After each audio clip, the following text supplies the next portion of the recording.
I stood in the kitchen, staring at the phone in my hand, Lucas's name glowing on the screen. His voice had trembled, pleading for help, and I'd said yes without a second thought. But as the silence settled, a cold whisper crept into my mind. What if I'm not saving him, but stepping into a trap? I stayed quiet, but not because I had no choice. I was waiting. Welcome to the Betrayal Revenge channel, where stories come alive through voices you've never heard told this way before.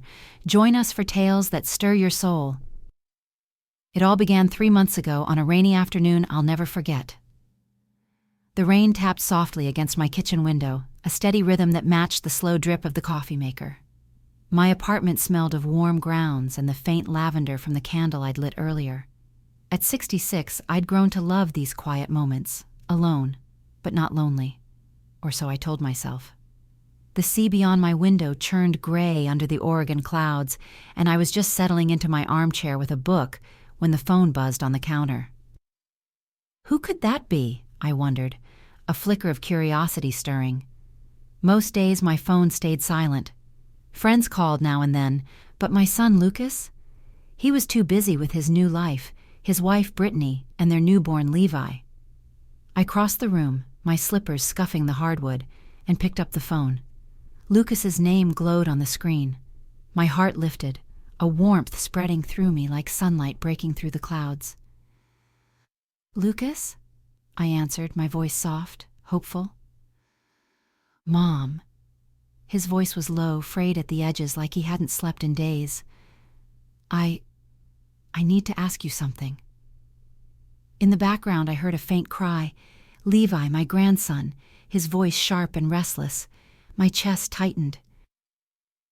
"Is everything okay?" I asked, gripping the phone a little tighter. The rain seemed louder now, each drop a tiny echo of worry. It's been rough," he said, his words stumbling. "Levi's not sleeping. Brittany's exhausted. I'm barely keeping up with work. We're drowning, Mom. I hate to ask, but could you come stay with us for a bit, just to help with Levi? We need you." His words hit me like a wave, sudden, heavy, pulling me under. I pictured Lucas, my boy who used to climb into my lap with scraped knees and wide eyes. Now he was 34, a father, his voice carrying a desperation I hadn't heard in years. And Levi, sweet Levi, barely 3 months old, with his tiny fists and soft curls I'd only seen in photos. My heart ached at the thought of him crying, of Lucas and Brittany struggling alone. "I know it's a lot," Lucas went on, his voice cracking. "But you're so good with babies. You raised me, right?" He gave a weak laugh, but it faded quickly. We can't do this without you." I stood frozen, the phone pressed to my ear. Was this really just a call for help? Something in his tone, too earnest, too quick, pricked at me, like a splinter I couldn't quite find. But then I thought of Levi, his little face flushed from crying, and the doubt melted away. Of course I'd go. I was his grandmother. I was Lucas's mother. How could I say no? "I'll be there," I said, my voice steady despite the flutter in my chest. "I can come tomorrow morning. I'll pack tonight."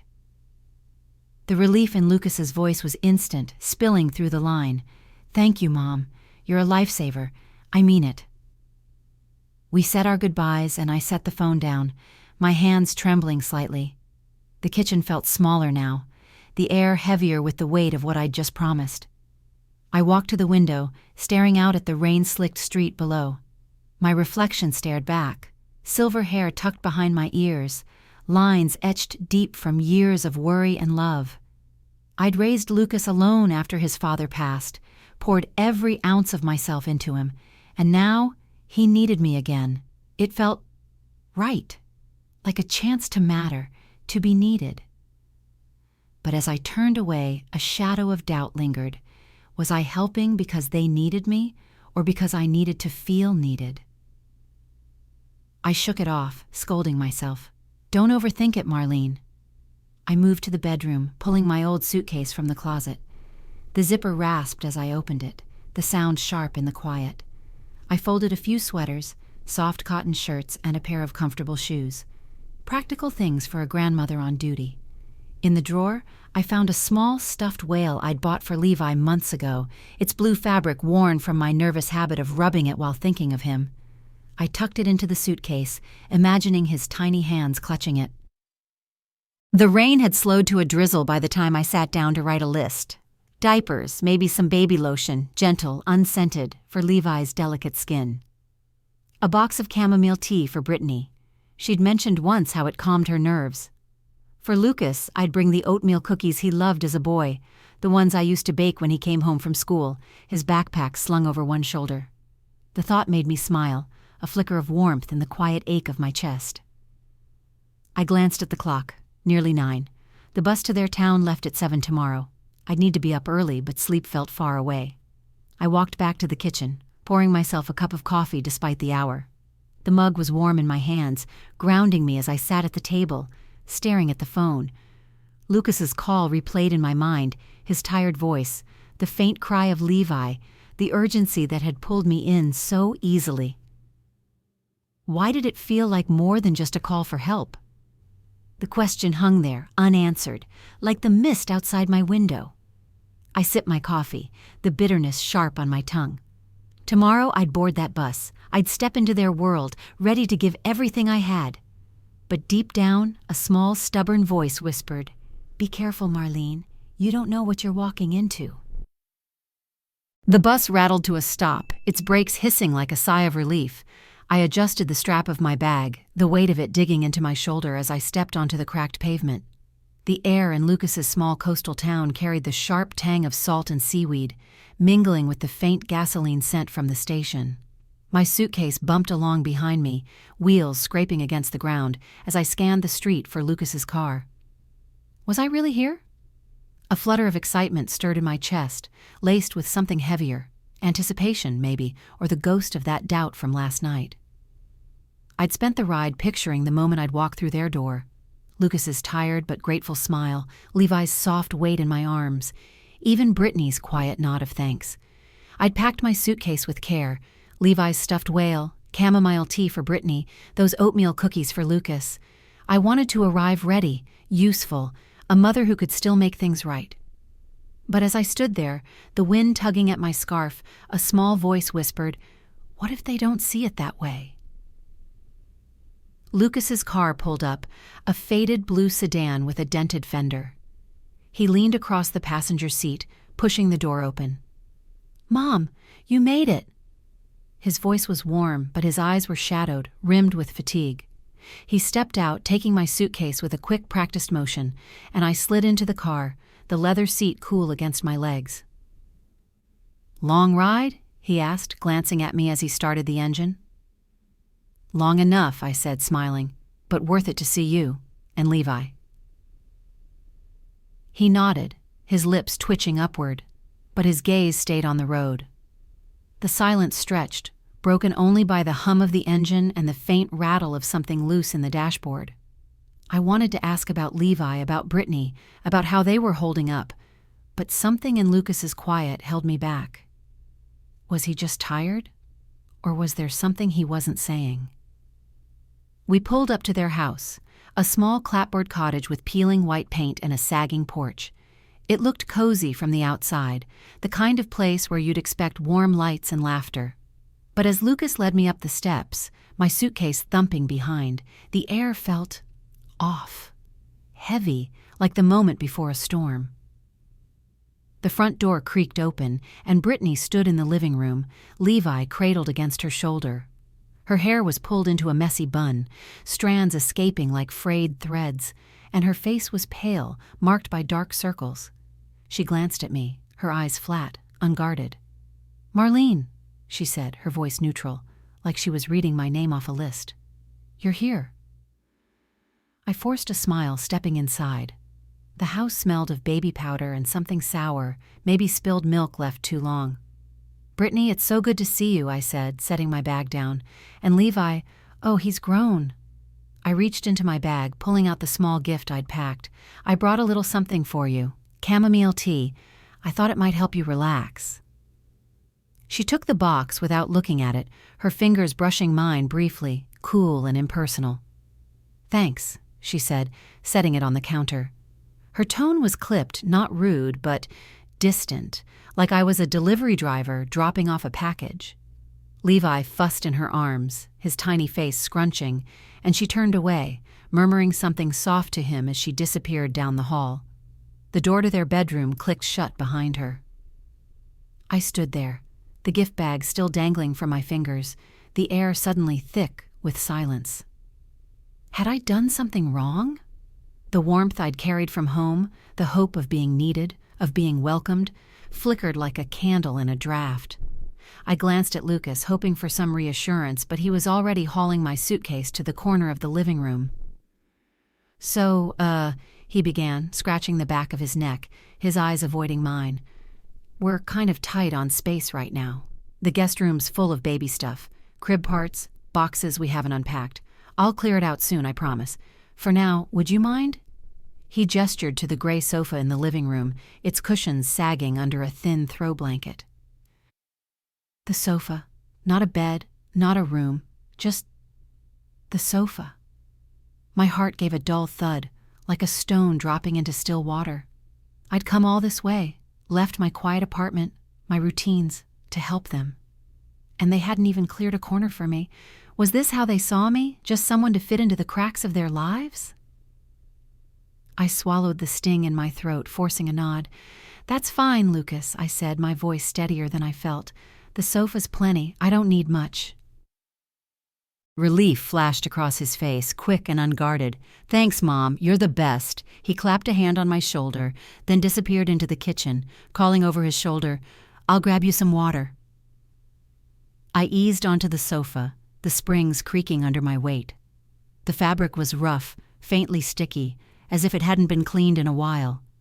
The living room was small, cluttered with baby toys and stacks of unopened mail. A single lamp cast a dim yellow glow, leaving shadows in the corners.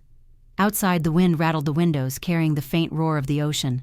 I sat there, my hands folded in my lap, the suitcase at my feet like an anchor. Brittany's voice echoed in my mind, flat, indifferent. Marlene, you're here. Not a welcome, not even a pretense of one. And Lucas, so quick to move on, to leave me here on this sagging sofa. I'd come expecting warmth, gratitude, a sense of family. Instead, I felt like a guest who'd overstayed before I'd even unpacked. Was I really welcome here? The question settled into my bones, heavy and unanswered. I told myself it was fine, that they were just tired, overwhelmed. I was here for Levi, for Lucas. I'd sleep on the sofa, help with the baby, make things easier. That was enough. The living room was dim, the only light coming from a flickering bulb above the kitchen sink. I lay on the sofa, the springs digging into my back, the thin blanket barely keeping out the chill that seeped through the walls. The house was quiet now, but the air felt heavy, like it was holding its breath. Was this what I came for? The question gnawed at me, sharp and relentless as I stared at the ceiling, tracing the cracks that spiderwebbed across the plaster. I'd come to help, to be a mother, a grandmother. But after 2 days in Lucas's house, I was starting to wonder, am I helping, or am I just being used? The first morning had started with a jolt, Levi's cries piercing the dawn, pulling me from a shallow sleep. I'd stumbled to my feet, my joints stiff from the sofa, and found Brittany in the kitchen, her face drawn, Levi wailing in her arms. He's been up all night, she'd said, her voice clipped, not looking at me. I need to shower. Can you take him? Before I could answer, she'd handed him over, his tiny body warm and squirming, and vanished down the hall. I'd held Levi close, his soft cheek pressed against my shoulder, his cries softening as I rocked him. The weight of him felt right, grounding, like a piece of my heart I hadn't known was missing. I'd whispered to him, my voice low, "It's okay, little one. Grandma's here." The kitchen smelled of burnt toast and sour milk, the counters cluttered with dirty bottles and half-empty formula cans. I'd set to work, cleaning while Levi dozed in my arms, telling myself this was why I'd come, to ease their burden, to make things better.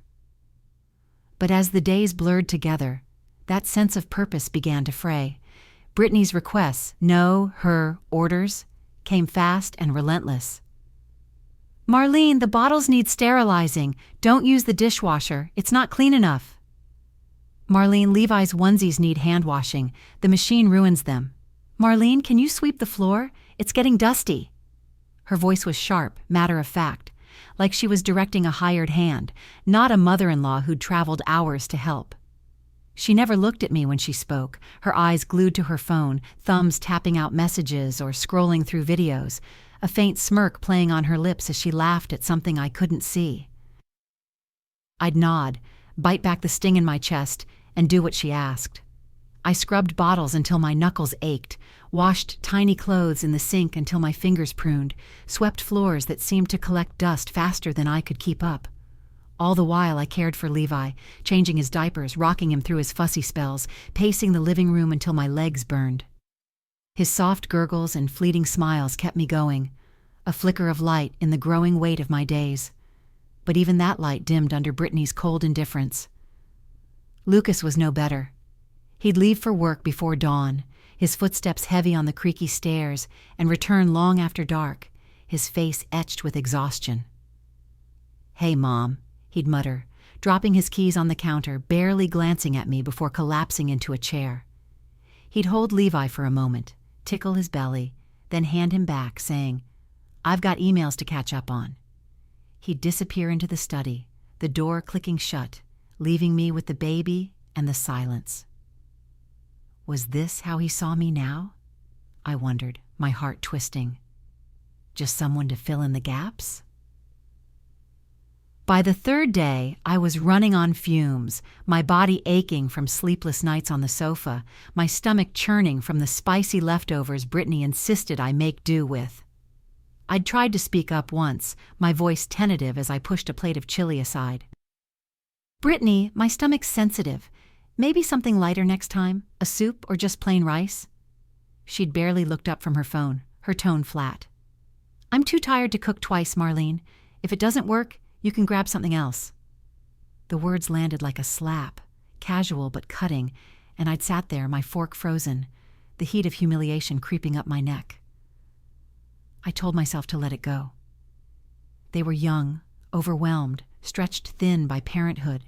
I was here for Levi, for Lucas. I could endure a little discomfort, a little coldness. But that night, as I lay on the sofa, Levi finally asleep in the bassinet beside me, the truth pressed down like a stone.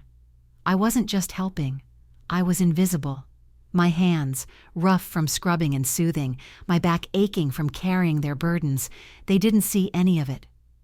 To Brittany, I was a convenience, a tool to be directed. To Lucas, I was what? A shadow, there but unnoticed, expected to keep things running without a word. I turned my head, staring at Levi's tiny form in the dim light. His chest rose and fell, his lips pursed as if dreaming.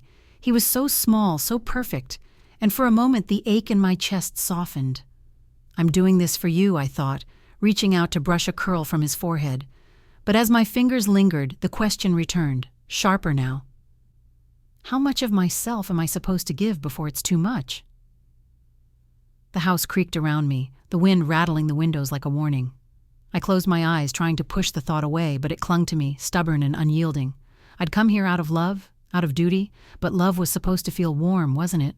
Not this suffocating weight, this slow erosion of who I was. By the third night, as I lay awake, the bitterness burned too hot to ignore. I couldn't sleep, not with the sofa's springs jabbing my ribs, not with the sting of Brittany's words echoing in my mind, not with the growing certainty that I was nothing more than their unpaid nanny. The air in Lucas's house was thick, heavy with the kind of heat that clung to your skin like damp cloth. I sat on the sofa, Levi cradled in my arms, his tiny body flushed and restless, his whimpers cut through the silence, each one a needle in my heart. The living room was a furnace, the windows sealed tight, the faint hum of the ocean outside doing nothing to cool the stifling space. How could they let him suffer like this?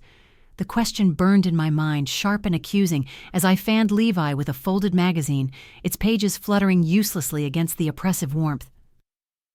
3 days. 3 days of scrubbing bottles, washing clothes by hand, rocking Levi through endless cries while Brittany barked orders and Lucas vanished into his work.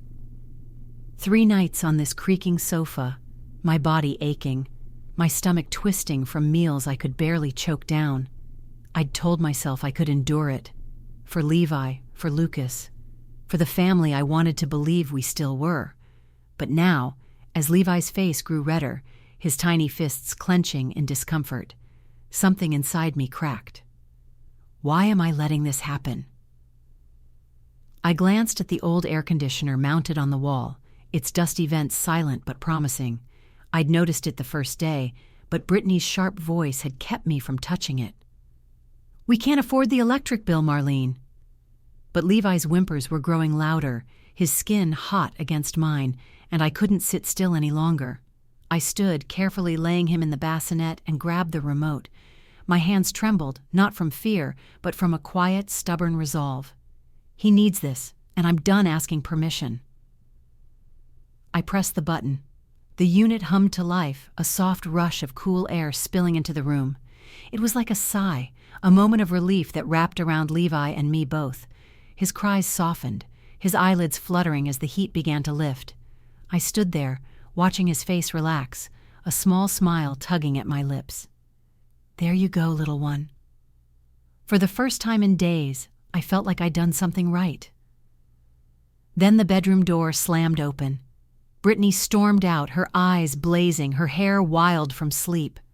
"What are you doing?" she snapped, her voice slicing through the quiet. She marched to the air conditioner and slapped the power button, killing the hum instantly. The heat rushed back, heavy and suffocating, like a door slamming shut. Levi stirred, his whimpers starting again, and my heart lurched. "Brittany, he was overheating," I said, my voice steady but tight, my hands balling into fists at my sides. "He was crying, flushed red. He needed—" "We can't afford to run that thing," she cut me off, her words sharp as a whip. She stepped closer, her face inches from mine, her voice rising. "Do you have any idea how much it costs? The bills are piling up. Formula, diapers, the mortgage. You think you can just waltz in and do whatever you want? You're not paying for this, Marlene." "We are." Her words hit like a slap, each one laced with venom. I stood there, rooted to the spot, the air thickening around me. It wasn't just about the air conditioner. It was the way she looked at me, like I was nothing, a nuisance, a foolish old woman who'd overstepped. My chest burned, a mix of humiliation and rage swirling inside me. "I came here to help you," I wanted to scream. "I've given everything, my time, my energy, my heart, and this is what I get?" But I didn't scream. I couldn't. My throat locked tight, the words trapped behind a wall of shock. Brittany didn't wait for a response. She spun around, her footsteps heavy as she stormed back to the bedroom, the door slamming behind her. The sound echoed in my ears, final, like a gavel falling. Levi's cries grew louder, his little face crumpling, and I sank to my knees beside the bassinet, my hands shaking as I reached for him. "It's okay, sweet boy," I whispered, lifting him into my arms, though my voice wavered. His warmth against my chest was the only thing keeping me grounded. I rocked him gently, my eyes stinging, but I refused to cry. Not here. Not now. Tears wouldn't fix this. They'd only make me feel smaller, weaker, exactly what Brittany wanted. I looked around the room, the cluttered counters, the sagging sofa, the life I'd stepped into expecting to find love and gratitude. Instead, I'd found coldness, demands, and now this, a public shaming for daring to care for my grandson. The weight of it all pressed down, crushing the last of my patience. "Enough," a voice inside me said, clear and unyielding. "Enough." I carried Levi to the sofa, my movements slow, deliberate. As I sat, his cries softened, his tiny hand curling against my blouse. I stared at the closed bedroom door, Brittany's words replaying in my mind. "You're not paying for this, Marlene." But I was paying, wasn't I? With my sleep, my dignity, my heart. And for what? To be treated like a servant in my own son's home. The spark of anger from last night flared brighter now, a fire I could no longer smother. I thought of my quiet apartment, the rain tapping my windows, the life I'd left behind to come here. I thought of the years I'd poured into Lucas, the love I'd given without question, only to end up here, humiliated for trying to keep my grandson from suffering. Why am I letting them do this to me? The answer came swiftly, cutting through the fog of duty and guilt. I don't have to. I didn't owe them this. Not my pain, not my silence, not my endless giving. I was 66 years old, a woman who'd raised a son, buried a husband, built a life from scraps of strength. I deserved better than this. I stood, Levi still in my arms, and moved to the corner where my suitcase sat. With one hand I opened it, the zippers rasped loud in the quiet. I began packing, my sweaters, my shoes, the stuffed whale I'd brought for Levi. Each item felt like a reclaiming, a step back toward myself. I didn't know what Lucas would say when he came home, or how Brittany would react when she saw me leaving. I didn't care. For the first time in days, my heart felt steady, my resolve unshakable. As I folded my scarf, Levi cooed softly, his eyes half closed. I looked down at him, my throat tightening with love and sorrow. "I'll always be here for you," I whispered, brushing a kiss across his forehead. "But I can't stay here, not like this." The bus hummed beneath me, its engine a steady drone as the coastal town faded into the distance. I sat by the window, my suitcase wedged beside me, the stuffed whale I'd brought for Levi tucked into my bag. The rain had stopped, leaving the world outside streaked with silver, the ocean glinting under a weak sun. My hands rested in my lap, still trembling from the weight of what I'd done. Had I really walked away? The question hung in the air, sharp and unyielding as I stared at the passing trees. I'd left Lucas's house, left Brittany's venom, left the sofa that had become my prison, but as the miles stretched between us, a new question clawed at me. What comes next? I'd slipped out that morning, before Lucas returned from work, before Brittany could wake to sneer at my departure. I'd left a note on the kitchen counter, my handwriting steady despite the storm in my chest. "I'm going home. You don't need me here. Take care of Levi." No explanations, no accusations, just the truth, plain and final. I'd stood in the doorway one last time, listening to the quiet of the house, Levi's soft breaths from the bassinet, and then I'd closed the door behind me. The click of the latch felt like a full stop, the end of a chapter I hadn't wanted to write. Back in my apartment, the air smelled of lavender and fresh laundry, a stark contrast to the sour staleness of Lucas's home. I dropped my suitcase by the door and sank into my armchair, the cushions soft and familiar. The silence was a balm, wrapping around me like a warm blanket, but it didn't last. My phone buzzed on the table, Lucas's name flashing on the screen. My stomach tightened, a mix of dread and defiance. What did he want now? I let it ring twice before answering, my voice calm but firm. "Lucas." "Mom, what the hell?"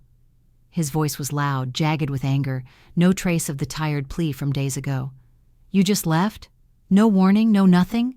And what's this about cutting the money? I checked the account. There's no transfer this month. What's going on?"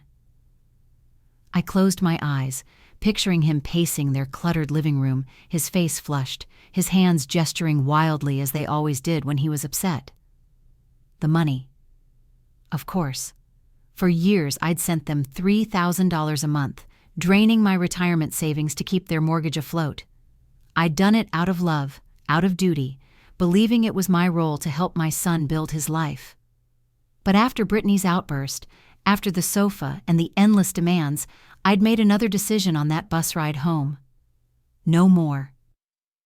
"I'm done, Lucas," I said, my voice steady, though my heart pounded. "No more money. You and Brittany need to handle the mortgage yourselves." The silence on the other end was deafening, a void that seemed to swallow the line. Then he exploded. "Done? Just like that? Mom, you can't do this. We're barely scraping by. Levi's formula, the bills, the house. You promised you'd help until I got that promotion.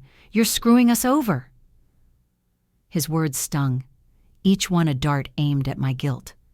I remembered the boy who'd clung to me after nightmares, the young man I'd cheered at graduation, but that boy was gone, replaced by this man who saw me as a bank, not a mother. I took a breath, grounding myself in the quiet of my apartment, the soft tick of the clock on the wall. This isn't about screwing you over, I said, my tone cold, unyielding. It's about me. I've given you everything, my time, my money, my heart.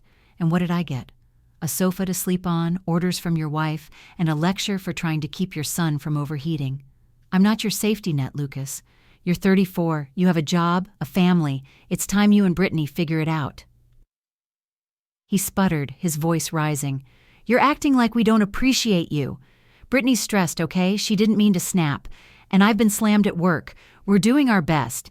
You can't just pull the rug out like this. Your best? I cut in, the anger I'd held back for days spilling over. Your best was letting your wife humiliate me while you looked the other way. Your best was expecting me to work like a maid without so much as a thank you. I came to help, Lucas, but I'm not your servant, and I'm done pretending I owe you my life. The line went quiet again, his breathing heavy, uneven. Then another voice broke through, sharp and furious. Brittany grabbing the phone. Marlene, this is low, really low. You think you can just walk away and leave us drowning? You're selfish, you know that?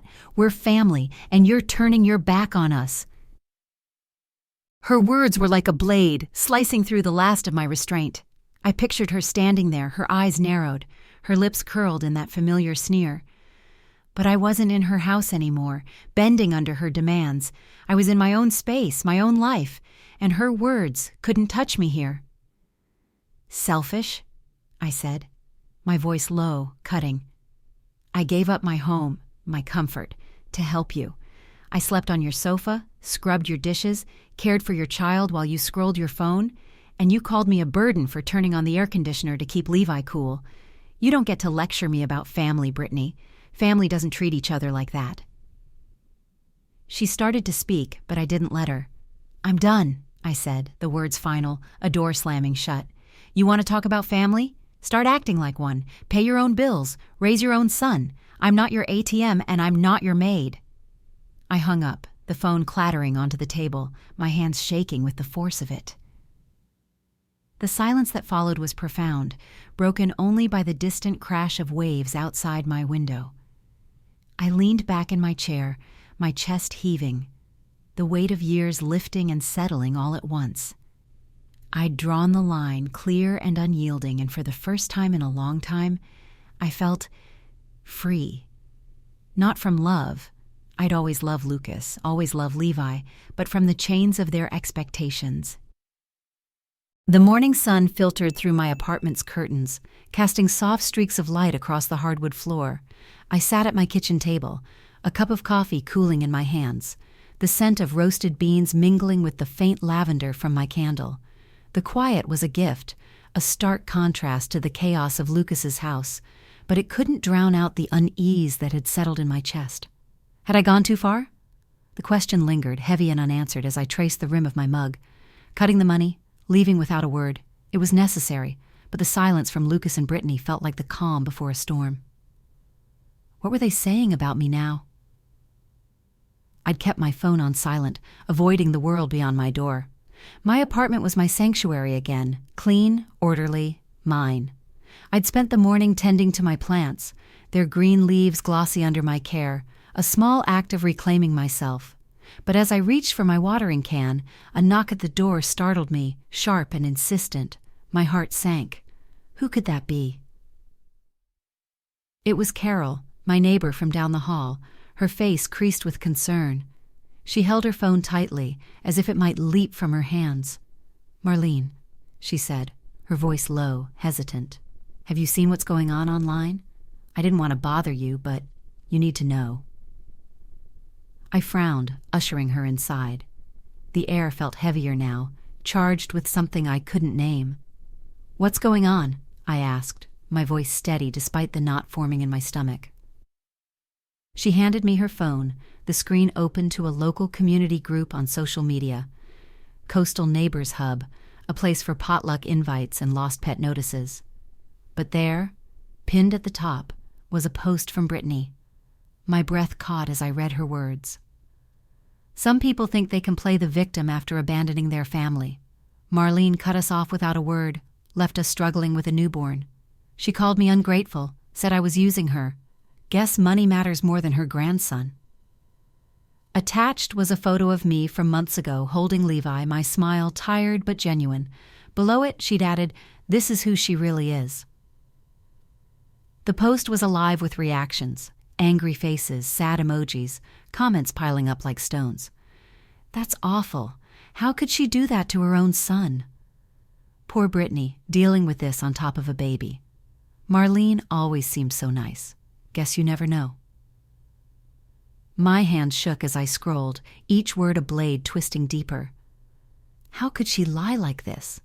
I'd given everything, my time, my savings, my heart, and now she was painting me as the villain, a cold, selfish woman who'd turned her back on her family. I handed the phone back to Carol, my face burning. "It's not true," I said, my voice low, strained.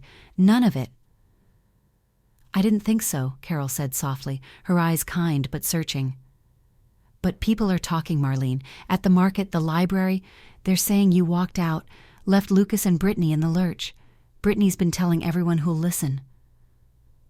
I nodded, my throat tight, and showed her out, promising to call if I needed to talk. But as the door closed, the weight of Brittany's words pressed down, suffocating. I sank into my chair, staring at the phone I'd avoided all morning. I opened the app, my fingers moving almost against my will, and there it was, her post, glowing like a beacon of betrayal. The lies stung, but the photo hurt worse. That moment with Levi, so precious, now twisted into evidence against me. How dare she use him like that? I remembered her voice, sharp and accusing, from our last call. "You're selfish, Marlene." I'd hung up thinking I'd drawn a line, taken back my power. But this was her retaliation, a public execution of my name, my love, my sacrifice. The comments kept coming, each one a stranger's judgment, their words echoing Brittany's lies. What kind of grandmother does that? She should be ashamed. My chest ached, a mix of rage and sorrow swirling inside me. I wanted to scream, to type a response, to tell the world the truth, how I'd slept on their sofa, scrubbed their dishes, cared for Levi while Brittany scrolled her phone and Lucas looked the other way. How I'd given them thousands every month, draining my savings to keep their house afloat. How Brittany had humiliated me for turning on the air conditioner to cool her overheating son. But as my fingers hovered over the keyboard, I stopped. Would they believe me? The thought was a cold splash of reality. Brittany's post was crafted to wound, to paint her as the victim and me as the monster. Anything I said now would look like an excuse, a desperate defense. I'd be feeding her narrative, giving her the fight she wanted. I set the phone down, my hands steady despite the storm in my heart. No, I thought, the decision crystallizing. I won't play her game. I stood, walking to the window, the ocean stretching gray and endless beyond the glass. The waves crashed, steady and unyielding, and I felt a strange calm settle over me. Brittany could lie, could twist the truth to suit her story, but she couldn't touch me here in my own life. I'd given her enough, my energy, my dignity, my voice. I wouldn't give her my fight too. Letting the silence speak for me was my first act of defiance. It wasn't loud, wasn't showy, but it was mine. I'd let the truth unfold on its own, let Brittany's lies unravel under their own weight, because deep down, I knew the most powerful revenge wasn't shouting back. It was standing tall, unshaken, and letting the world see who I really was. The evening was quiet, the kind of stillness that felt like a held breath. I sat on my balcony, a cup of chamomile tea cooling in my hands, the ocean's distant roar blending with the soft rustle of leaves.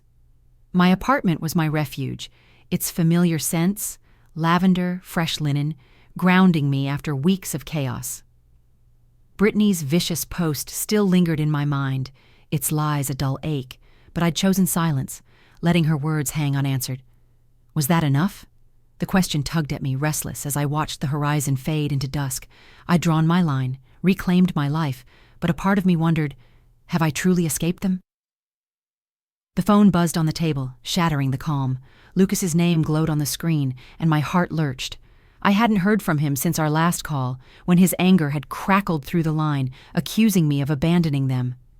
I stared at the phone, my fingers hesitating. What now?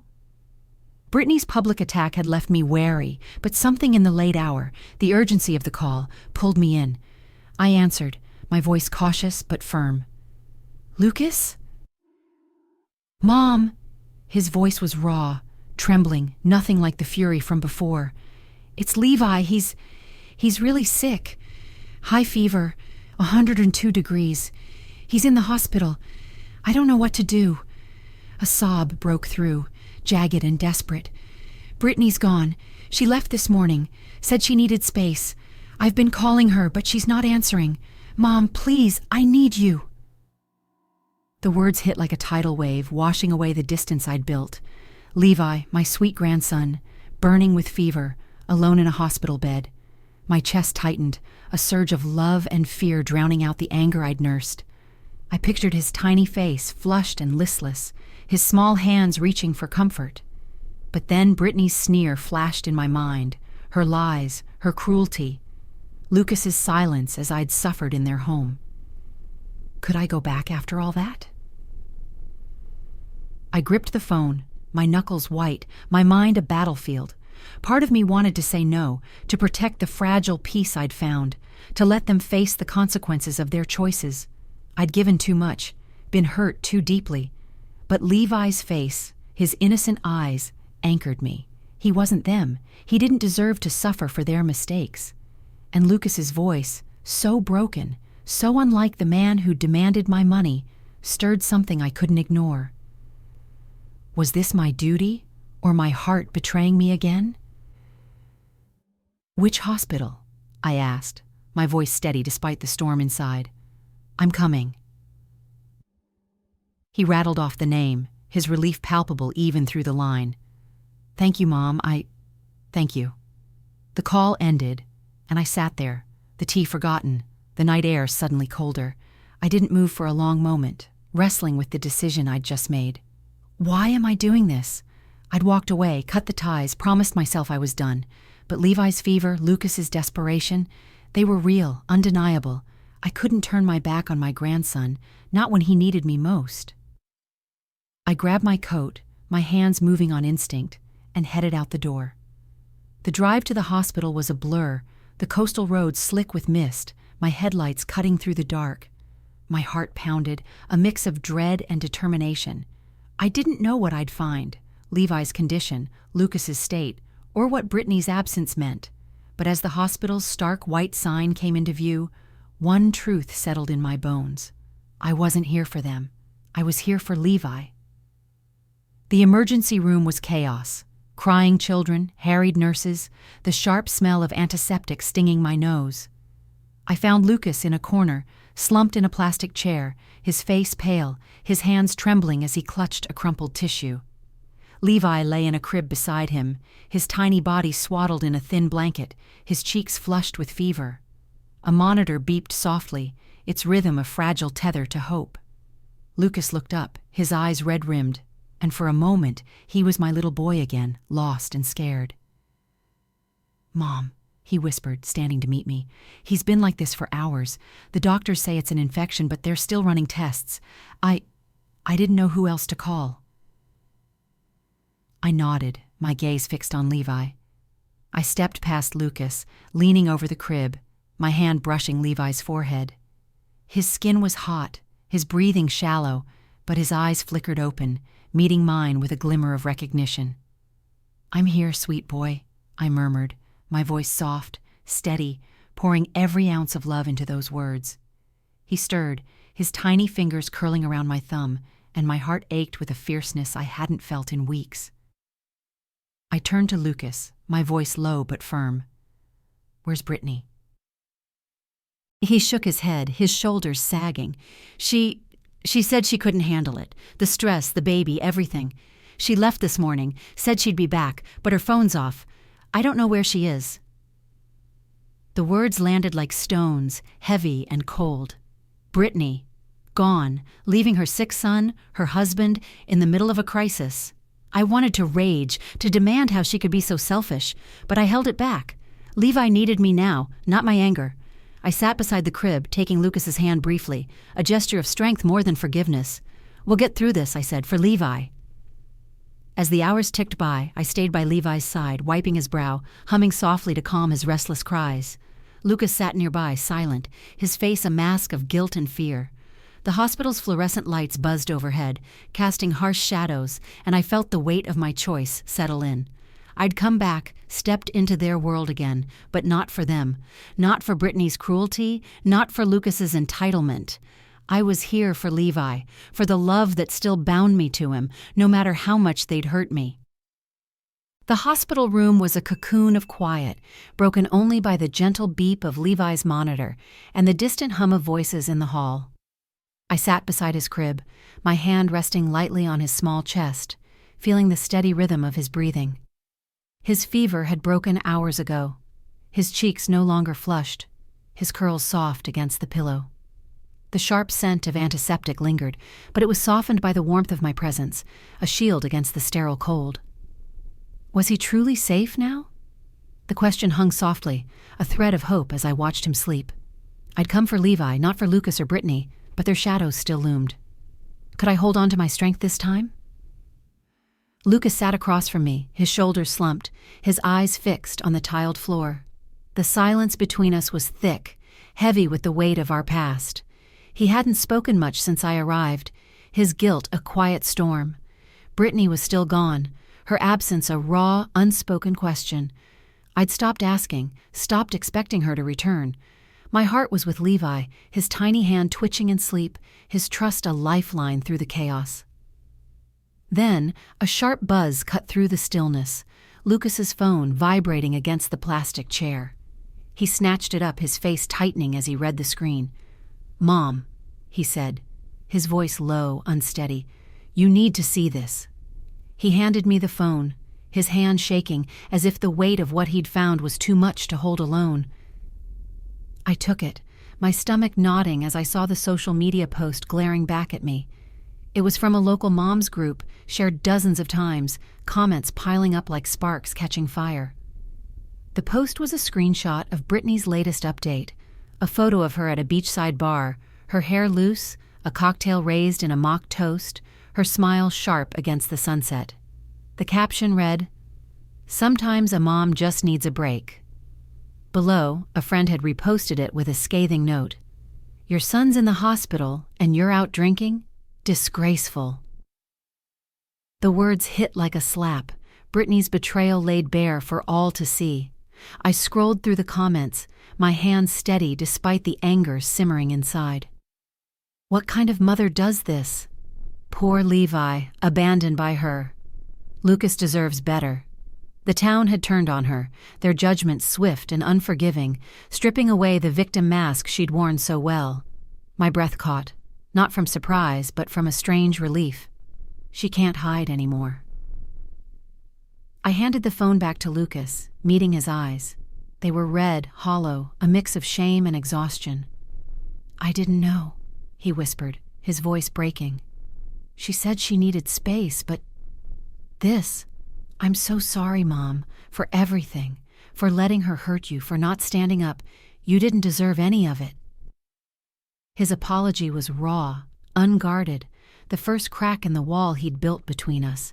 I wanted to believe him, to trust the pain in his voice, but I'd heard remorse before, promises that faded under the weight of habit. I looked at Levi, his face serene in sleep, and felt my resolve harden. "I'm not here for apologies, Lucas," I said, my voice calm but firm. "I'm here for him, but you're right. I didn't deserve what you both put me through, and I won't let it happen again." He nodded, his jaw tight, as if my words were a weight he'd have to carry. "I know," he said softly. "I'll make it right, I promise." I didn't respond, letting the silence speak for me. Promises were just words until they were actions, and I was done building my life on hope alone. I turned back to Levi, brushing a curl from his forehead, my heart steady with a truth I'd fought to claim. I was enough. Not as a mother who gave until she broke, not as a grandmother who erased herself for others, but as Marlene, a woman who'd learned her worth. The hospital lights buzzed faintly, casting long shadows across the room. As the night stretched on, I stayed by Levi's side, his small breaths a reminder of why I'd come. Lucas sat quietly, his presence less oppressive now, a man grappling with his own failures. Brittany's absence, her public shame, was a wound that would fester, but it wasn't mine to heal. I'd chosen myself, my boundaries, my dignity, and that choice was my awakening. The morning light spilled across my balcony, painting the floor in golden patches. I sat in my wicker chair, a sketchpad balanced on my lap, my pencil tracing the curve of a wave I'd seen on my last walk by the ocean. The air smelled of salt and blooming jasmine, a quiet gift after weeks of hospital antiseptic and tension. My apartment was my sanctuary again, its stillness a soft embrace. Was this what freedom felt like? The question settled gently, like a leaf on water, as I paused to sip my tea. I'd walked away from Lucas and Brittany's chaos, chosen myself, but a small part of me still wondered, have I finally found peace, or is it just a pause? Levi was home now, his fever gone, his laughter echoing in the photos Lucas sent, cautious updates, careful not to ask for more than I was willing to give. Brittany had returned after her public humiliation, her bar photo exposed by a friend who'd called her out. "Your son's in the hospital and you're drinking? Shame on you." The post had spread like wildfire, stripping away her victim narrative, leaving her exposed. She'd gone silent online, her sharp edges dulled by the town's judgment. Lucas had apologized in the hospital, his voice raw, promising to do better. I'd nodded, accepted his words, but kept my distance. Forgiveness didn't mean forgetting. I set the sketchpad down, my fingers smudged with charcoal, and leaned back, closing my eyes. The past weeks replayed in fragments. Brittany's sneer, Lucas's desperation, Levi's tiny hand in mine. I'd given too much, lost myself in their needs, but I'd clawed my way back, cutting the money, leaving their house, staying silent against Brittany's lies. It was my silent revenge, not loud or vengeful, but a reclaiming of my worth. Had I done enough to protect myself? The answer came in the rhythm of my days. I'd started painting again, my brushes coaxing color onto canvas, blues and grays of the sea, the soft greens of my plants. I joined a local art class, laughing with strangers who became friends, their voices warm with stories of their own. I'd taken a trip to the coast, just me, standing on the cliffs with the wind in my hair, the ocean's roar drowning out the last of my doubts. Each choice was a step toward a life that was mine, not defined by duty or guilt. Lucas called sometimes, his tone tentative, asking about my day or sharing Levi's milestones. "He's crawling now, Mom," he'd said last week, a smile in his voice. I'd smiled back, my heart warm but guarded.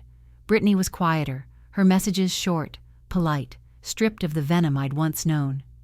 "Thanks for helping with Levi," she'd texted once, no apology, but a concession I hadn't expected. I replied briefly, keeping the door open but not wide. They were learning to stand on their own, and I was learning to let them. I stood, stretching, and walked to the edge of the balcony, the town sprawling below, rooftops glinting, waves crashing in the distance. My life felt full, not with grand gestures, but with small, deliberate joys, the weight of a paintbrush, the crunch of gravel on a morning walk, the laughter of new friends. For the first time in years, I wasn't running to fix someone else's world. I was building my own. The afternoon sun hung low, casting long shadows across my kitchen table.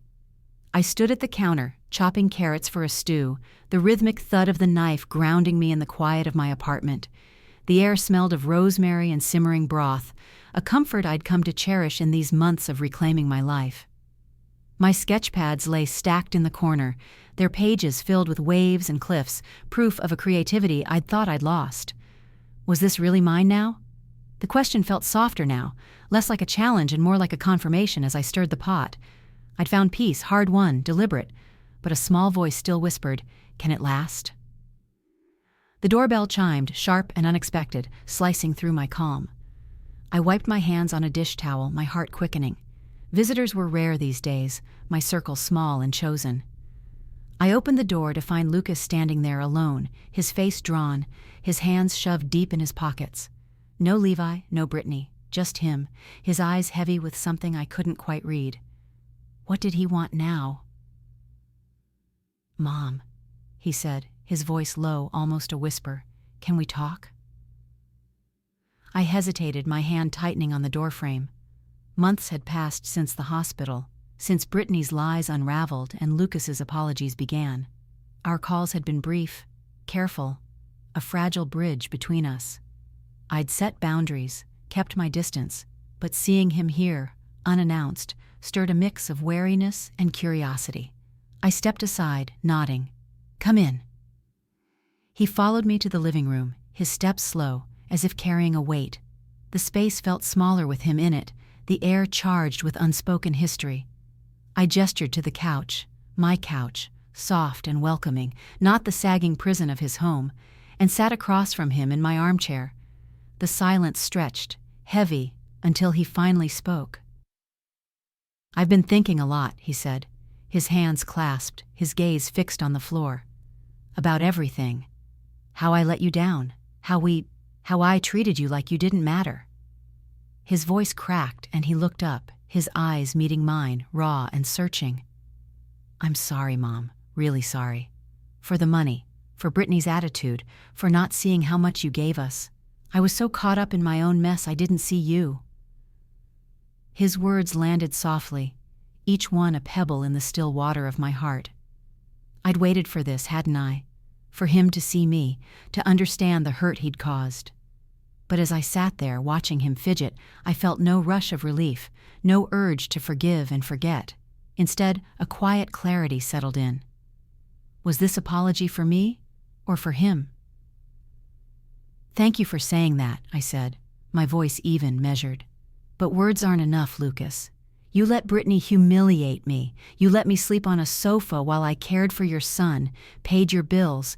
You didn't see me then, and I had to walk away to find myself again. I've built something here, a life that's mine. I need to know you respect that."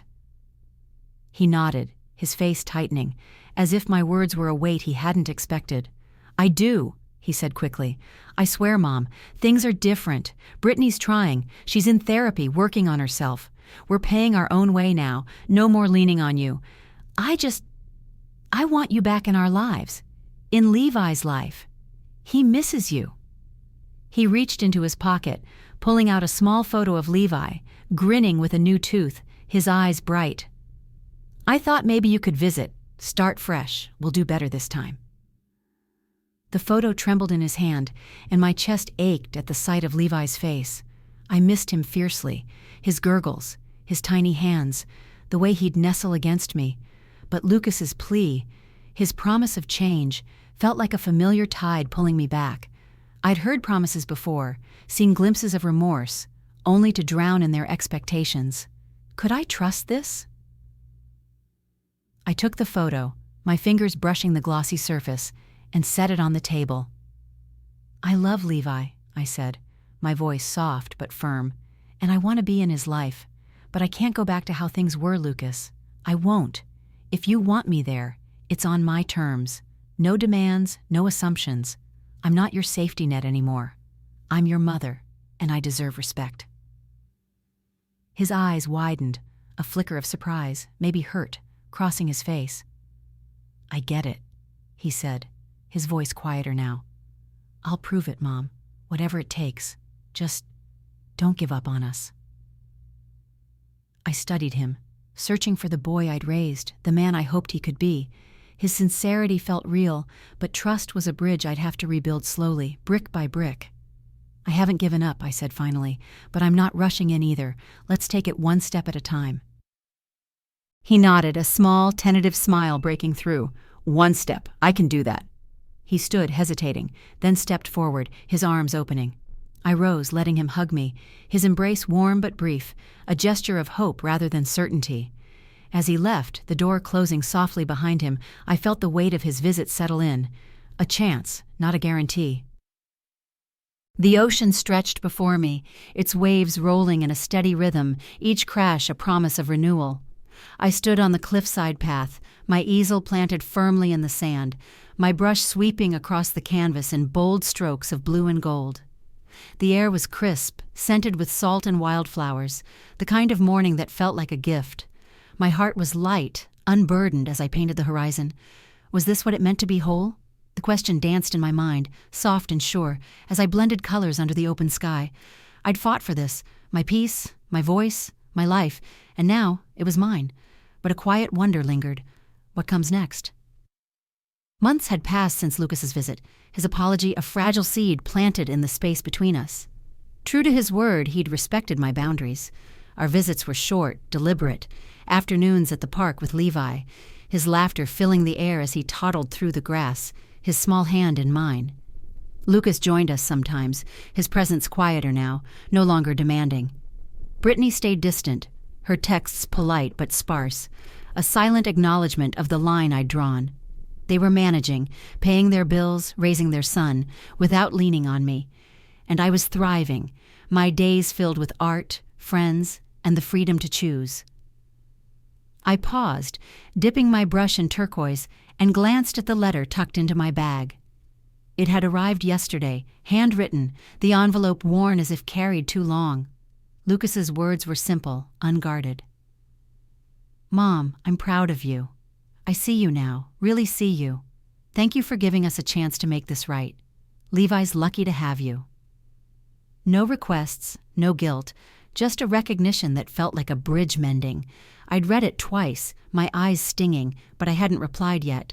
I would when the time felt right. The canvas before me took shape, a wave cresting, its foam catching the light, a reflection of the strength I'd found. I thought of the journey that brought me here, the call that pulled me into Lucas's chaos, the sofa that broke my body, Brittany's venom that scorched my heart. I'd been their unpaid nanny, their bank, their scapegoat, until I'd said, enough. Cutting the money, walking away, staying silent against their lies. It wasn't revenge in the loud, bitter sense. It was a quiet reclaiming, a refusal to let their needs erase me. I stepped back, studying the painting, its lines bold and unapologetic. Like me, I was 66, a widow, a mother, a grandmother, but also an artist, a friend, a woman who'd learned to say no. My life was no longer a patchwork of others' demands. It was a tapestry, woven with intention. My morning walks, my art classes, the laughter of new friends at the cafe down the street. And Levi, always Levi, his joy a thread that bound me to love without losing myself. A breeze stirred, lifting my hair, and I smiled. The past wasn't gone. It lived in the scars, the lessons, the love I still carried for my son and grandson. But it no longer defined me. I'd forgiven Lucas, not for him, but for me, to let go of the weight that kept me tethered to pain. Brittany's change, if it was real, would show in time. I'd watch, not with hope or distrust, but with the calm of someone who knew her worth. I packed my easel, the canvas tucked carefully under my arm, and started down the path toward home. My apartment waited, its walls lined with sketches, its air warm with the scent of fresh bread I'd baked that morning. Tonight I'd call Lucas, invite him and Levi for tea, a small step on our mended bridge. Tomorrow I'd paint again, or walk the shore, or laugh with friends. The future was open, a canvas of my own making.